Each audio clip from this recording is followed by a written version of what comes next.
So, the Spellblade, everyone's favorite type of archetype of character. You're essentially a mage that you're also very proficient and very efficient on the melee martial combat. You're a mage. You're always on the fray of battle. You're always using your weapons as well. So it's the best of both worlds. You never excel at anything. However, here it's a little bit too powerful because you actually do excel on being a mage, dealing damage with your elemental spells and having crowd control skills and things like that, while also at the same time being very efficient with your martial weapons. Now this is a subclass for the wizard. This is a wizard subclass and it is available both on consoles and on PC. So it's a class that you can find on the subclass that you can find on the mod manager for PC, PlayStation and Xbox. All you have to do is just go to your mod manager right here, and then you're going to find the subclasses right here. This is where you're going to find the Spellblade School. And this is going to be a subclass from the wizard, alright? So you're going to essentially make a wizard first. Now, how balanced is this? Yes, it is balanced to some extent, although because you can reach filthy amounts of armor class because of how protective and defensive mages can be natively. Usually they use spells to be able to balance themselves against other classes that natively have armor classes because of the high armor. So if you give this character some high armor and you also use the spells to increase your armor class, this just gets so filthy and broken and powerful because of that reason. So even then, there's homebrew spell blades that you can find on regular tabletops for Dungeons and Dragons, and they're always very powerful because they have huge amazing potential for damage and DPS because of the high tier spells, but also being able to reach insane amounts of armor class. This is just so filthy broken. Like always, we're going to start with the ability scores. The ability scores are going to be act dependent. The ability scores that you'll have in the Act 1 of the game are not going to be the same ones that you're going to have in the Act 2 of the game, which are not going to be the same ones that you're going to have on the Act 3 of the game. You're going to be respecting your character. On Act 1, just have in mind that your main stats are going to be Dexterity, Constitution, Intelligence. Constitution to sustain your concentration, which is going to increase your damage a little bit more. Your Intelligence, that's just more attack and damage rolls for your spells. And then Dexterity, because we're going to be using finesse melee weapons. The finesse melee weapons, they get their modifier from Dexterity. They get more attack and damage rolls from Dexterity. These are the stats as you're going to have them on the first act of the game. On the second act of the game, you're going to tone down your dexterity all the way down because you're going to have access to the gloves of dexterity, meaning that on the second act of the game you can focus on having 16 constitution, 16 on intelligence, and then you can have a little bit more of extra saving throws on the extra stats right here. On the third act of the game, you get access to the amulet of constitution, which we are going to be using, and at that point you're going to raise your dexterity, but you're going to raise your dexterity a little bit different in here. It's going to be on 17. The reason for that being is that you're going to be using moderately armor, meaning that we're going to be using medium armor. That's going to allow us to have a little bit more armor class. Like I said, these classes get very powerful when you give them medium armors and you get the exotic material armors to raise your armor class by quite a lot. Essentially, you're going to get +4 armor class plus the base armor class that you already have, plus the shield that you get from the wizard, which is very powerful. Now, the spells that we'll be using, many of the things right here are going to be up to your personal preference. Remember that the wizards have lots and lots of different offensive spells, and they have many different elements. My advice is that if you're going to be focusing yourself on being some kind of elemental mage, or you're going to be using like debuffs, or you're going to be proning down the enemy, you want to be using concentration, there's many things that you can have right here. So I'm going to give you the must spells that I consider for you to have, and then the rest of them are going to be up to your personal preference. And then on the first level, the main one is going to be shield. Like I said, you're always going to have lots and lots of armor class because of the medium armor, and also because of the dexterity that you'll get from the medium armor. If you add +5 to your shield, usually on the end game you're going to be fighting things with, like, if you have a hasted character even, that's going to be like 27 armor class. It's very difficult for the enemy to bypass that armor class, and on top of that we're going to have a little bit more of defensive spells later on for that. So this is the one that I consider to be a must. And then you can choose to have situational little some things like enhanced leap or long strider, and then your offensive spells. Magic missile is always a good choice to have on the first stages of the game. The ice knife to create the surfaces and things like that. I'm just cruising in here. You can really choose any spells that you would like to take. Now on level 2, you get access to your modded subclass, which is the Spellblade. What are the class features? You're going to get a swift magic weapon. This is very good because it doesn't require concentration. It's going to give you +3 to your attack rolls and damage rolls. This is better than magic weapon. Although magic weapon you can upcast it later on, I believe. This one you can't. So this is what you're going to be using throughout the half of your playthrough. And then we have Mind's Eye. Your opportunity attacks are made with advantage, automatically attack an enemy moving in your reach. And also you get an extra reaction each turn. This is a character that we're going to be using lots and lots and lots of reactions for it to be efficient. Basically, mostly because of the shield. So that's one reaction that you're going to have right there. And then the second reaction, it's going to be up to your personal preference, but the shield, it should always be a must. And then we have the finesse weapon parry. What this does is that basically if you're not using a shield, you can use a reaction to parry the next weapon attack. So it's two things that the enemy has to bypass to go through to deal damage to you. First the shield and then the weapon parry. If they bypass the shield, they have to bypass the weapon parry. And the weapon parry, it's going to diminish the amount of damage that you're going to receive based on your character level, on your wizard level. Meaning that if you receive 10 points in damage and you are a level 10 wizard, that's going to be negated. If you receive 15 points in damage and you are a level 10 wizard, that's going to be 5 points in damage that you're going to be getting. I did mention that the spells are up to your personal preference, but there's a couple of recommendations that I like to use specifically with a Spellblade. Whole person, this just breaks the game immensely if you're fighting against humanoids. Not everything that you're going to be fighting is going to be a humanoid, but if you can hold person and then kill things while dealing critical hits with extra damage that we're going to be getting later on, we'll talk about it later on, that's amazing. And also Misty Step, it's always very useful for battle mobility. Now at level 4 you get the chance to choose a character feat.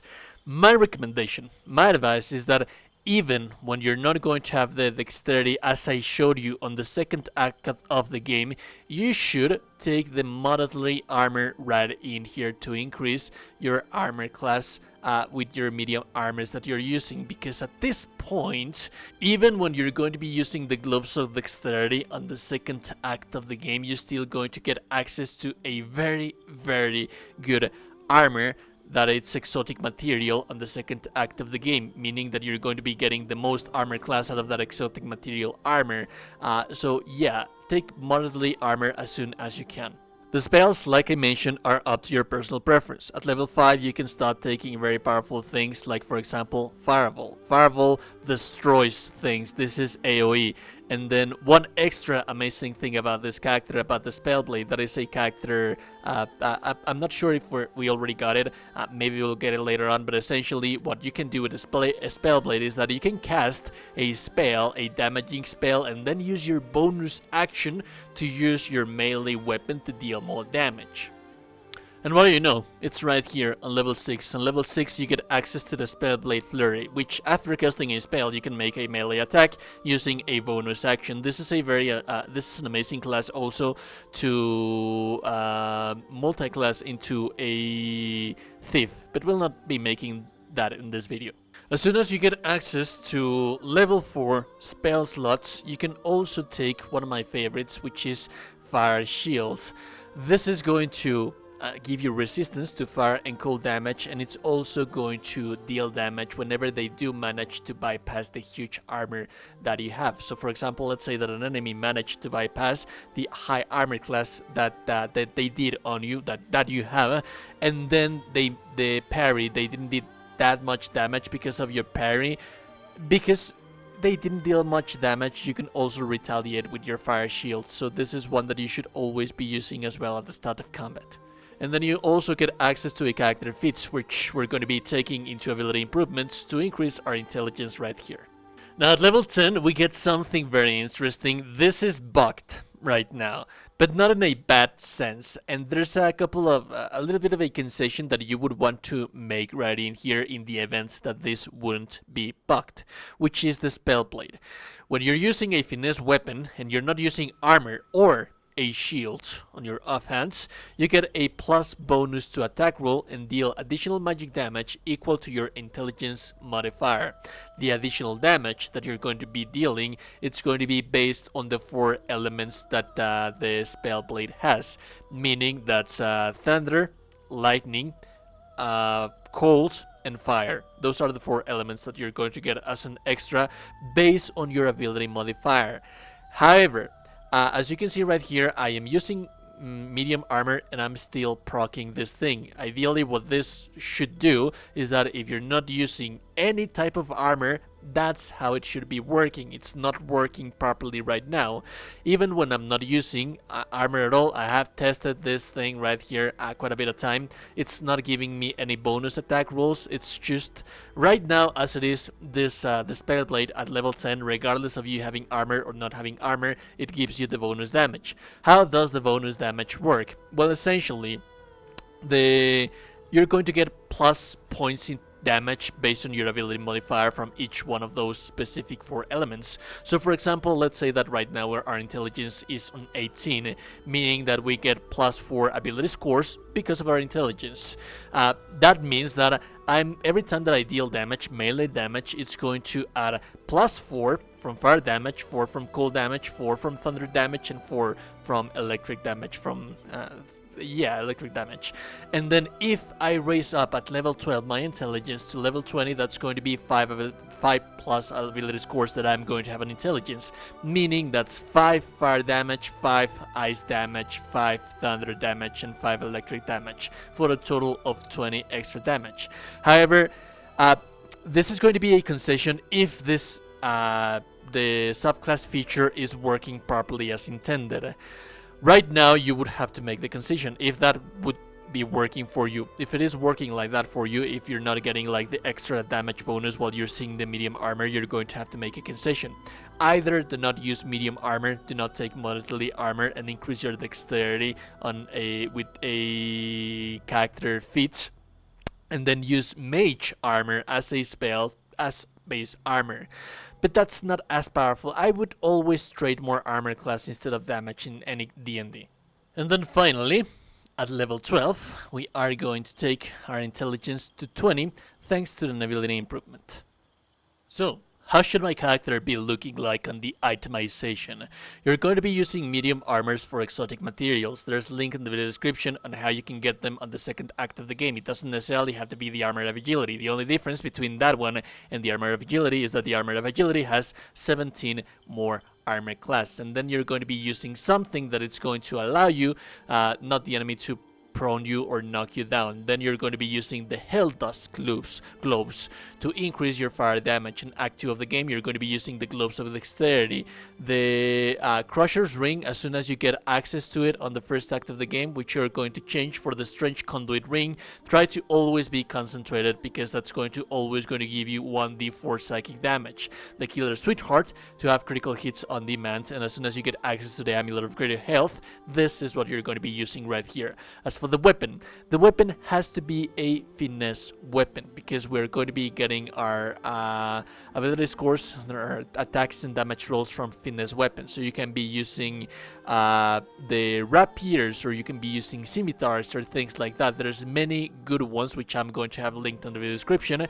And then at the end you get access to the Duelist Prerogative, which gives you something very weird, that it basically gives you an extra something that it's not going to stack.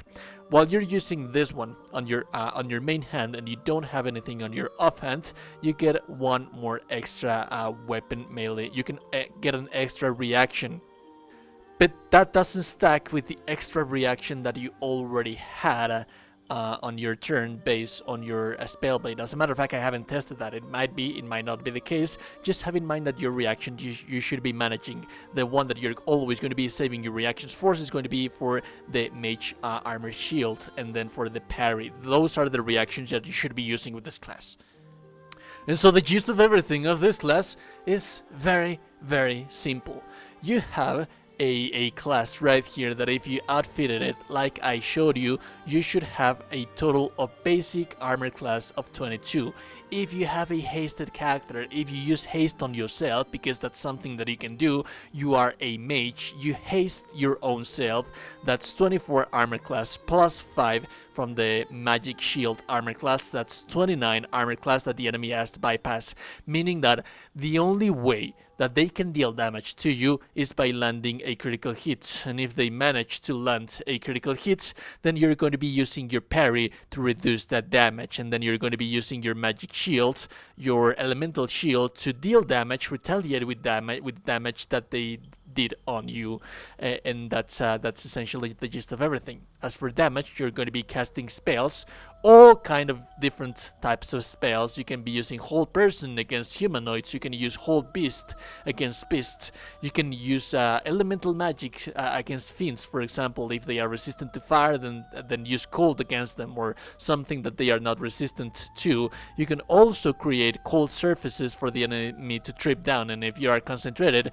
you're not going to be knocked down if you're using the Act 1 boots of the game that allow you not to get knocked down. So you basically have a flurry of spells, and after casting a spell you can deal damage, which is going to be increased because of the Spellblade. It's a very, very fun, versatile, and amazing class to play. It's unkillable, it deals amazing amounts of damage. It's just a top-notch class. Anyways, if you like the content, like and very appreciate it. And also, there you go, just beautiful person. You're in the day, go just beautiful person. Subscribe to the channel, join the Discord. Have a beautiful day and goodbye.